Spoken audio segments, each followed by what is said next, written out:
iluminando os olhos da nossa mente para entender a tua palavra, em nome de Jesus. Eu te peço por fé, te agradeço. Amém.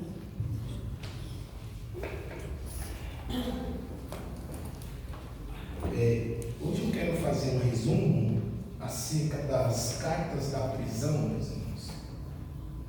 As cartas da prisão. Haja visto que estamos um pouco atrasados devido às duas quinta-feiras que não deu para ouvir e aquela outra quinta que não teve aula, e por isso é necessário fazer um resumo aqui sobre as cartas que Paulo escreveu da prisão. E para tanto eu quero ler um guisa de introdução do capítulo 1 da carta aos Filipenses.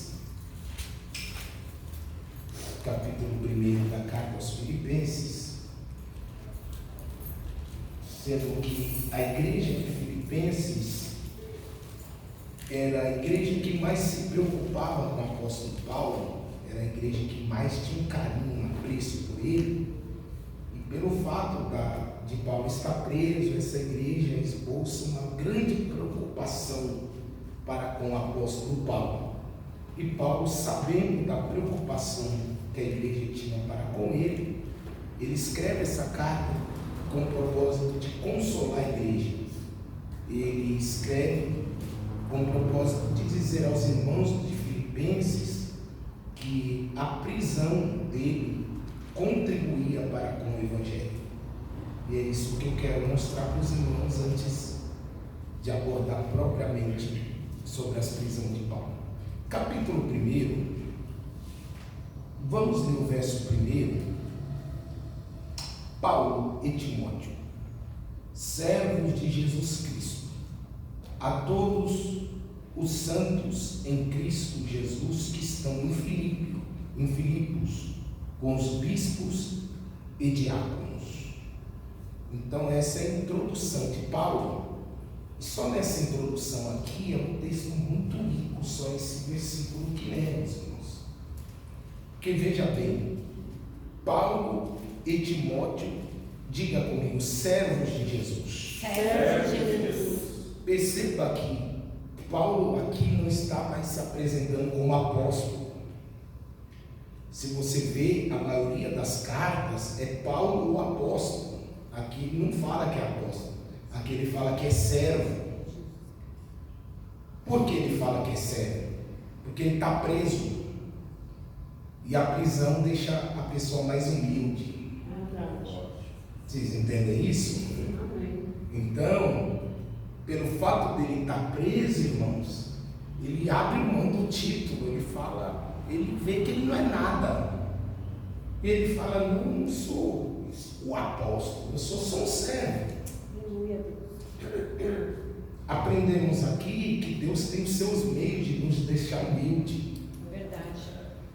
Existem certas prisões, adversidades, provações que sobrevêm para baixar nossa bola. Verdade. Para a gente entender que às vezes a gente se sente o pregador, o pastor, o expulsador de demônio, o evangelizador. Às vezes a gente se sente um cantor. Aí Deus permite algumas prisões para nos fazer entender que não somos nada. E é isso que acontece com Paulo. Deus abaixou a bola dele, em vez dele falar Paulo apóstolo, ele fala Paulo servo. Aleluia. Então a primeira lição é essa, que Deus permite prisões para abaixar nossa bola. A segunda lição desse versículo, tem muitas, é que Paulo e Timóteo, Paulo fala que Timóteo também é servo. Diga comigo, Timóteo também é servo. Timóteo também é servo. Então, o que nós temos aqui? Paulo está valorizando o serviço de Timóteo. Ele está dizendo, não é só eu que trabalho para Jesus. Timóteo também trabalha. E tem muita gente que tem que aprender isso aqui, irmãos, porque não sabe valorizar o serviço dos outros. Só valoriza o serviço dele. Acho que só ele faz. Só ele sabe. Só ele sabe. E desvaloriza aquilo que o Timóteo faz. Vocês estão vendo isso aí, meus irmãos? Glória a Deus. Então Paulo está reconhecendo aqui, não somente eu sou servo, mas o Timóteo também serve a Jesus. Então a lição aqui é que a gente tem que reconhecer o serviço do próximo, o serviço dos outros. Que tem gente que acha que só o que ele faz tem valor. O que Timóteo faz não tem valor nenhum. Servo de Jesus Cristo. A todos os santos, uma terceira lição que Paulo coloca ele, Timóteo, como servo, mas coloca os membros da igreja de Corinto como santos. Vocês estão vendo isso? Ele está dizendo, eu e Timóteo somos servos, agora os membros da igreja são santos. Hoje é o contrário. Os líderes falam, eu sou o santo homem de Deus. E os membros, meus servos. Pegou, Marinho? Já está montando uma mensagem para pregar daqui a pouco, né? Os valores estão invertidos. Entendeu? Porque ele está falando que os membros são santos, irmãos. E os líderes, quem são? Eles não são santos da igreja, não. Nós somos os servos da igreja. Então, perceba que ele exalta a igreja e diminui eles. Eles botam a igreja num patamar lá em cima e botam eles num patamar lá embaixo. Hoje é o contrário. Hoje é o contrário. Você está vendo como um versículo tem tanta coisa? Eu já ouvi pessoas falando, você tem que dar a vida para o seu pastor. Não, isso aí Jesus já deu a vida por nós.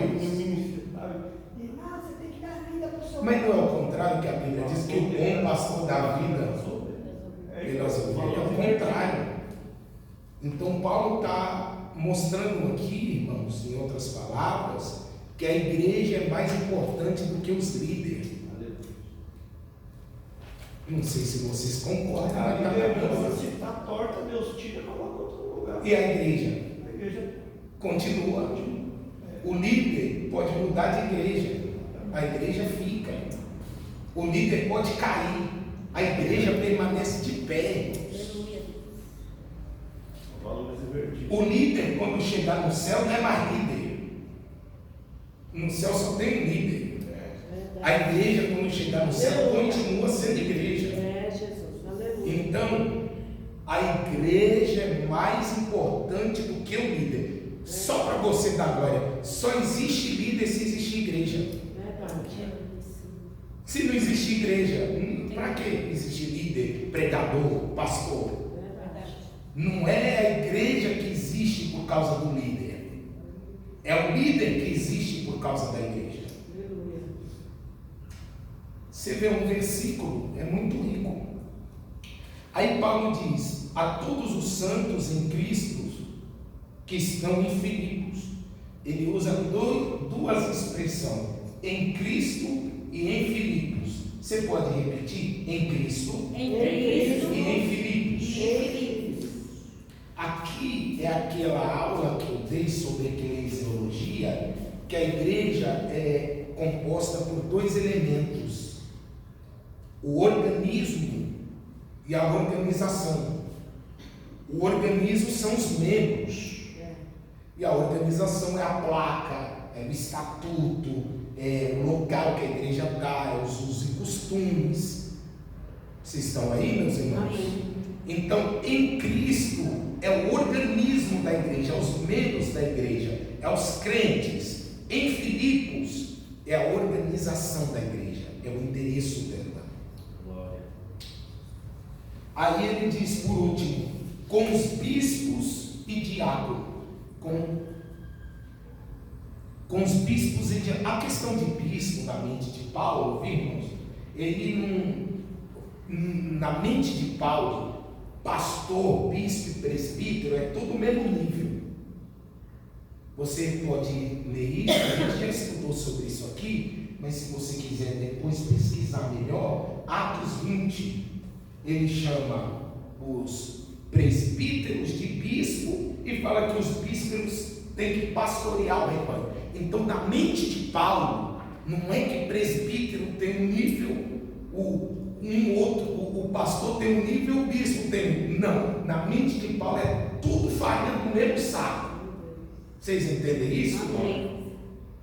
Mas o que eu quero mostrar aqui, voltando a isso que a gente está falando, pastor, veja bem, ele falou primeiro sobre a igreja ou sobre os bispos e diáconos, meus irmãos? Primeiro sobre a igreja. Não, vocês estão aí? Eu estou aqui, irmão. Eu estou aqui com o corpo todo dolorido, dor de cabeça, febre, me ajuda aí, irmão. Mas primeiro Paulo fala sobre a igreja ou fala sobre os bispos e diáconos no texto? Quem ele fala primeiro? Sobre a igreja. Primeiro ele fala os santos que estão em Cristo e em Filipos, que é a igreja. E por último que ele fala dos obreiros. E volta aquilo que o pastor Robson falou aqui. A igreja sempre tem que vir primeiro. E os obreiros têm que ficar para depois. Mas está ao contrário. Primeiro os obreiros, né? E a igreja em terceiro plano. Então eu li isso aqui para mostrar para os irmãos para quem Paulo está escrevendo. E ele escreve com um propósito, diga comigo, de consolar. Consolar. Aí, para consolar a igreja, ele explica que a prisão dele contribui para o bem. Veja no verso de número 12. Eu quero, irmãos, que saibais que as coisas que me aconteceram contribuíram para maior proveito do Evangelho. E que coisas são essas? Aí o verso seguinte: de maneira que as minhas prisões em Cristo foram manifestas por toda a guarda pretoriana e por todos os demais lugares. E muitos dos irmãos do Senhor, tomando ânimo com as minhas prisões, ousaram falar a palavra do Senhor mais confiadamente, sem temor. Na verdade, é que também alguns pregam a Cristo por inveja e por porfia, mas outros de boa mente. Uns por amor, sabendo que fui posto em defesa do Evangelho, mas outros, na verdade, anunciam a Cristo por contenção, não puramente, julgando acrescentar aflição nas minhas prisões. Mas que importa, contudo, que Cristo seja anunciado de toda a maneira, ou com fingimento, ou com verdade. Nisso me regozijo e me regozijarei ainda. Então Paulo aqui está falando que a prisão dele, que ele está preso ali, naquela prisão dele é um propósito de Deus, porque ele diz que contribuiu no verso 12 para o maior proveito do Evangelho. E como pode a prisão de Paulo contribuir para o Evangelho? Nós temos aqui nesse versículo, em toda a carta tem vários motivos, viu? Mas esses três aqui são os principais. A primeira forma que contribuiu para o Evangelho é que no verso 13 ele diz assim: de maneira que as minhas prisões em Cristo foram manifestas, diga comigo, toda a guarda pretoriana. Toda a guarda pretoriana. Ele está dizendo, olha como contribuiu para o Evangelho. Eu estou preso aqui, aí eu aproveitei que eu estou preso, que tem os turnos de soldado que fica cuidando aqui da cadeia. Glória. E eu não deixei nenhum escapar. Aleluia.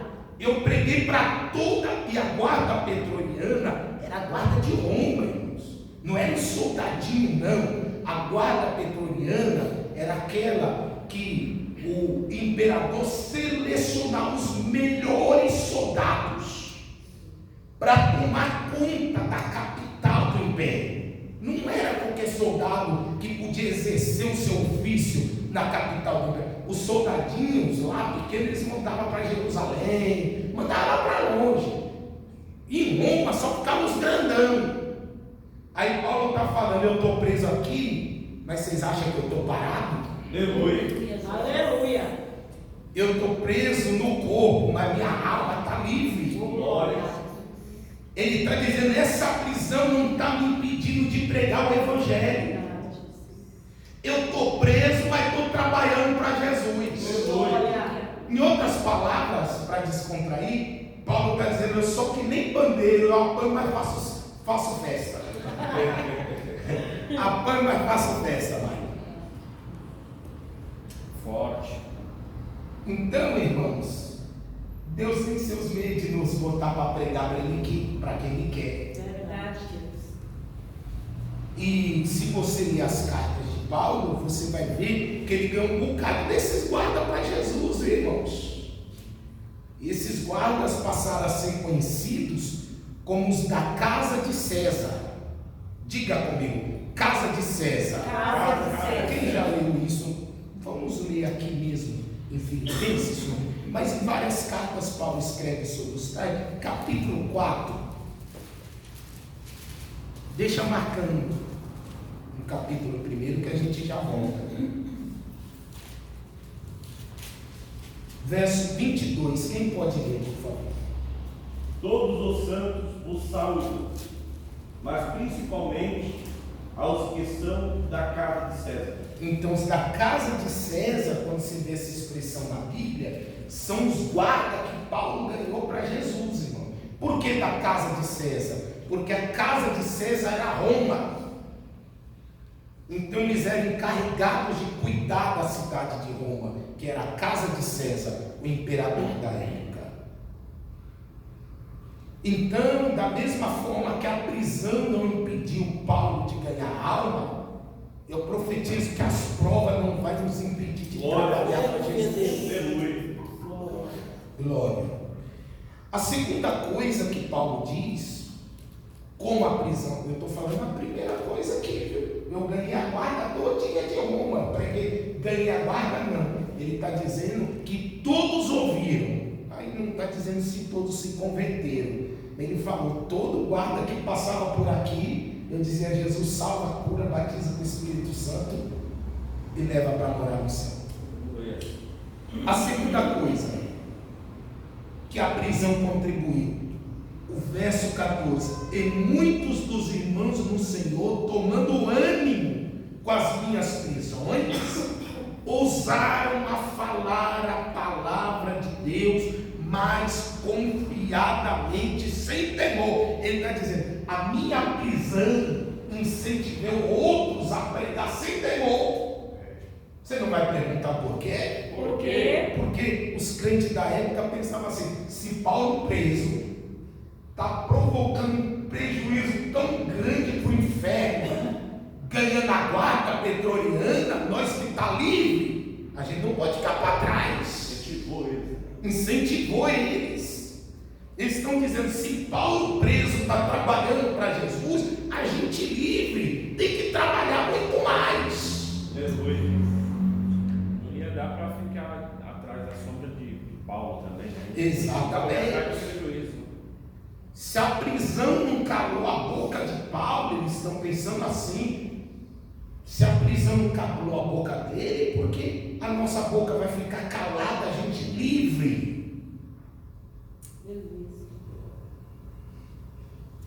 E aí ele fala, embora, aí vem um versículo que eu li de propósito, não precisava ler, e Paulo falando, uns prega por inveja, outros por porfia, porque eu tenho que explicar isso aqui, porque tem gente que fala que a gente tem que aceitar quem prega heresia, embasado nesse versículo. Mas Paulo não está querendo dizer isso.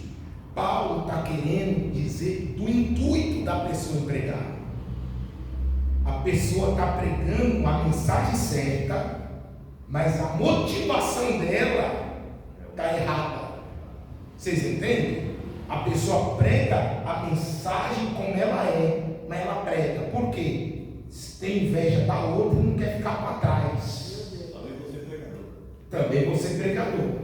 Ele está fazendo a coisa certa. Pregar o evangelho não é bom, mas a motivação é errada. Outros pregam por porfia, Paulo diz. Porfia é disputa, irmãos. Tem um bocado de obreiro enquadrado nisso aqui, ó. Quer disputar para ver quem prega melhor, quem faz melhor, quem lidera melhor, qual é a maior igreja. Vocês não vão dar glória, eu vou falar. Tem gente que disputa até quem pula no mistério mais bonito. Já vi isso aí, né? Eu já vi. Foram tudo no meio da. Eu gosto de tudo para frente, né? É verdade. Um queria pular mais que o outro, fazer mais bonitinho. Eu falei, que parte faria essa? Então, nós temos que entender uma coisa: Deus, no dia do julgamento, Ele não vai julgar somente aquilo que a gente faz, Ele vai julgar o intuito, o propósito que nos conduz a fazer. Vocês entendem isso? Deus vai julgar a nossa motivação, porque tem muita gente fazendo a coisa certa com a motivação errada. Pregar o evangelho é coisa certa, sim ou não, irmão? Sim. E quando a pessoa prega para ganhar dinheiro? Errado. A motivação está errada. Porque o propósito é a alma. E isso, pregar o evangelho é certo, mas quando a motivação é ficar famoso. E quando é assim, Deus nem pergunta. A motivação aí, ó. O cara largar o seminário para ir pregar, você acha que motivação é alma? Me abençoe. Vai na paz, Deus te abençoe. Boa Ele pregação. ainda vai pregar minha mensagem lá. Vai me levar para casa, cadê? Então, o primeiro forma que o evangelho, que a prisão de Paulo contribuiu para o evangelho, foi que ele pregou para a guarda. O segundo propósito que contribuiu à prisão é que incentivou a outros. E a terceira forma, pergunta para mim, qual é? Qual é? É que se ele não vai preso, ele não escreve um montão de carta. Vocês entendem? Porque se ele está livre, não tem por que ele escrever a carta para os filipenses. Ele vai lá visitar pessoalmente. Se ele está livre, não tem por que escrever a carta aos Efésios. Ele vai pessoalmente lá em Éfeso. É o propósito de Deus. Exatamente. Se ele está livre, carta a Timóteo, a Tito, a Filemon, não tinha, a Colossenses, não ia ter por que ele escrever, irmãos. E como ele estava preso, ele falou: eu tenho que me comunicar, e o único meio é escrever. Você está vendo como a prisão de Paulo? Porque se Paulo não vai preso, a gente não estava lendo isso aqui agora.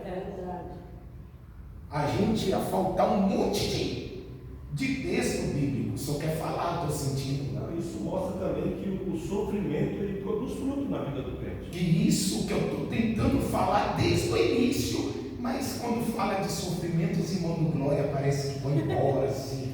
Eles não...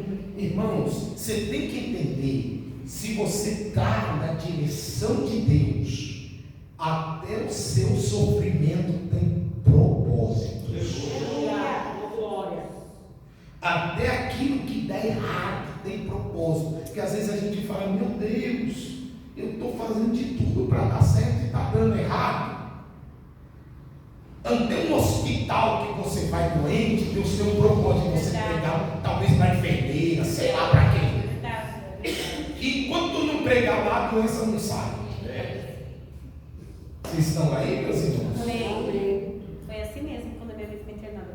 É verdade, a irmã quando foi lá Para lá, para o interior, para longe. E agora que minha mãe ficou internada esses 13 Sim. dias, também. Ali no quarto, ministrando a palavra, orando. Então tudo tem propósito, viu, irmãos? Verdade. Quem sabe isso não pode te consolar de alguma forma. Aleluia. Glória a Deus. Então Paulo está falando dos benefícios que a prisão dele produziu para o Evangelho. E o que eu quero mostrar para os irmãos é que Paulo não ficou preso apenas em uma prisão. Perceba no verso 13, de maneira que o que, irmãos? As minhas prisões. Diga comigo, minhas prisões. Minhas prisões. Ele perceba que ele não fala no singular, ele fala no plural.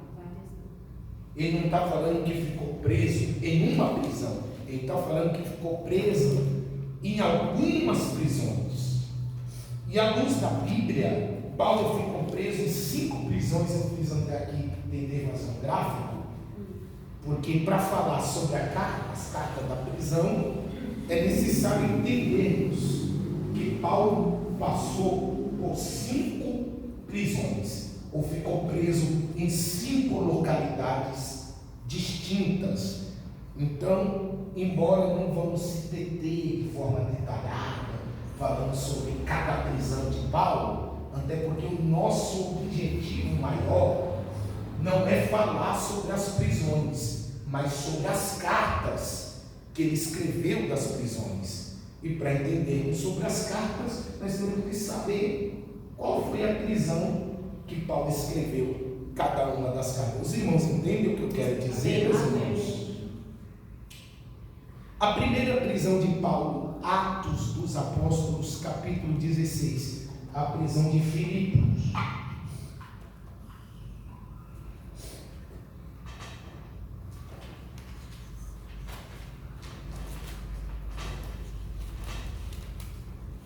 Prisão de Filipos. Essa aqui é a mais conhecida de todos, viu? E os irmãos têm até foi embasado. Paulo e Silas.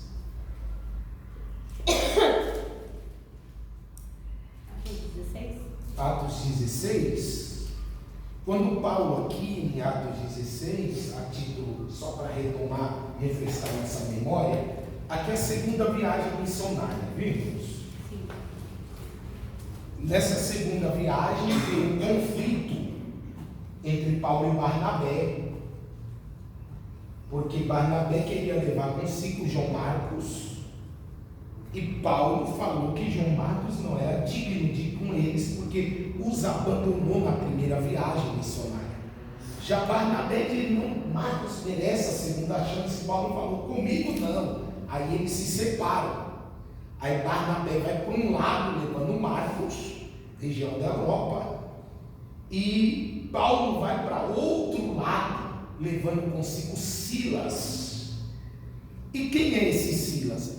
O Silas aqui, irmãos, não é alguém que Paulo ganhou para Jesus, não é discípulo de Paulo. O Silas aqui é como se fosse um olheiro dos apóstolos de Jerusalém, porque os apóstolos não acreditavam no ministério de Paulo, não achou que Paulo estava crente mesmo, que Paulo perseguia a igreja e tal. Eles pegaram lá e falaram: ó, segue Paulo e fica de olho nele. Então era um olheiro.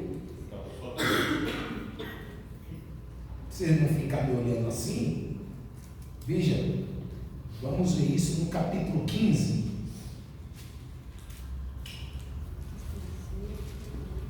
No capítulo 15, verso 22. Quem pode ler para mim? Então, pareceu bem aos apóstolos e aos anciãos, com toda a igreja, eleger varões dentre eles, e enviá-los com Paulo e Barnabé a Antioquia, a saber, Judas, chamado Barsabas, Isso. e Silas, varões distintos entre os irmãos. Então Silas, os apóstolos e a igreja de Jerusalém achou por bem escolher no meio dos membros alguns varões para seguir Paulo e Barnabé, ficar de olho neles. Se eles pisassem fora, voltassem carpetasse. Era um olheiro. Inspeção, né? Era uma inspeção. Só que o Silas se lascou. Aí no capítulo 16, Paulo está com esses Silas, e como eles iam para a região da Europa, irmãos, e Barnabé tomou a frente e foi com Marcos, Paulo ficou sem destino. Aí ele começa a orar, pedindo uma direção para Deus. Aí o verso 9 do capítulo 16, Deus dá a direção para ele. E Paulo teve à noite uma visão, que se apresentava um varão da Macedônia e lhe rogava, dizendo: passa a Macedônia e ajuda-nos. E logo depois dessa visão, procurou Paulo partir para a Macedônia, concluindo que o Senhor o chamava para anunciar o Evangelho.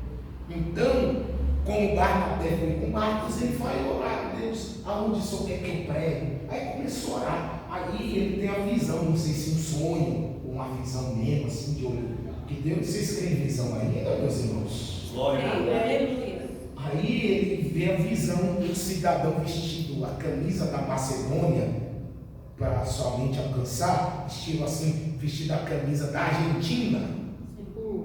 Está entendendo?